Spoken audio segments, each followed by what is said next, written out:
નમસ્કાર દર્શક મિત્રો, મિડ ડે ન્યૂઝ સાથે હું છું અર્પિતા। સમાચારોમાં અત્યારે જોઈશું કે આવતીકાલે મતગણતરી માટેની તૈયારીઓ કેવી ચાલી રહી છે। તો સુરેન્દ્રનગરના જેપર ગામ ખાતે આજે ફેર મતદાન થઈ રહ્યું છે। લોકો ઉત્સાહભેર મતદાનમાં ભાગ લઈ રહ્યા છે। વાત કરીશું પ્રધાનમંત્રીની સિક્કિમ મુલાકાત વિશે અને પશ્ચિમ બંગાળના ચૂંટણી પ્રચાર વિશે। તો ભારત ન્યૂઝીલેન્ડ બિઝનેસ ફોરમ બેઠક નવી દિલ્હી ખાતે યોજાવા જઈ રહી છે તે વિશે અપડેટ મેળવીશું। સાથે ગરમીના સમાચાર, હવામાન સમાચાર, શેર બજારના સમાચાર અને દેશ દુનિયા રાજ્યના અન્ય સમાચારો પર નજર કરીશું। શરૂઆત હેડલાઇન્સથી કરીએ। રાજ્યમાં આવતીકાલે સ્થાનિક સ્વરાજની ચૂંટણીનું પરિણામ। તંત્ર દ્વારા તમામ મતગણતરી કેન્દ્રો પર તૈયારીઓને અપાયો આખરી ઓપ।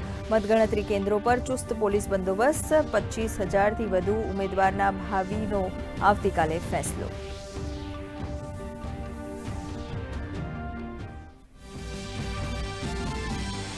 સુરેન્દ્રનગરના જેપર ગામમાં ઈવીએમમાં ખામી બાદ આજે ફરી ઉત્સાહભેર મતદાન। જિલ્લા પંચાયત અને ચૂડા તાલુકા પંચાયત માટે આજે ફરી યોજાઈ રહ્યું છે મતદાન। વહેલી સવારથી મતદારોની લાંબી કતારો।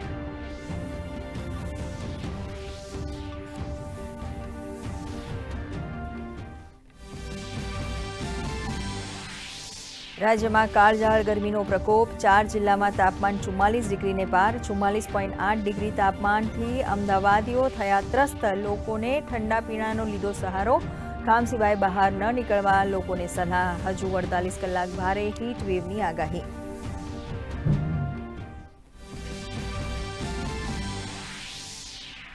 પશ્ચિમ બંગાળમાં બીજા તબક્કાની ચૂંટણી માટે આજે પ્રચાર પડઘમ થશે શાંત। પ્રચારના અંતિમ દિવસે પ્રધાનમંત્રી મોદીએ ગજવી સભા। કહ્યું, આ અમારી અંતિમ સભા। મને વિશ્વાસ છે કે 4 જૂને ભાજપના શપથ ગ્રહણ સમારોહમાં આવવાનું થશે।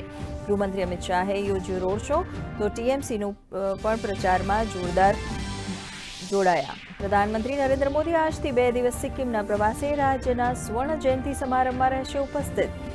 4,000 કરોડની પરિયોજનાઓની આપશે ભેટ।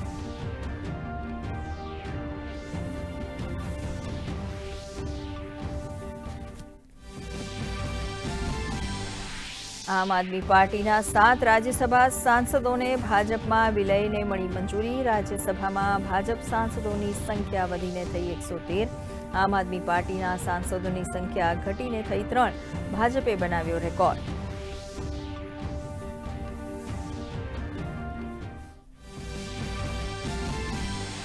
ભારત અને ન્યૂઝીલેન્ડ વચ્ચે ઐતિહાસિક મુક્ત વેપાર કરાર પર હસ્તાક્ષર।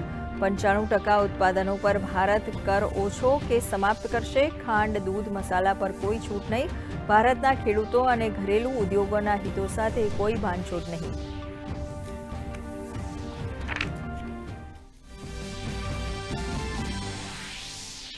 ઈરાનના વિદેશ મંત્રી અબ્બાસ અગરાચીએ રશિયાના પ્રવાસ દરમિયાન ઓમાનના સુલતાન સાથે કરી મુલાકાત। રાષ્ટ્રપતિ પુતિન સાથે કરશે મુલાકાત। ઈરાને હોર્મુઝ ખોલવા અમેરિકાને મોકલ્યો નવો પ્રસ્તાવ।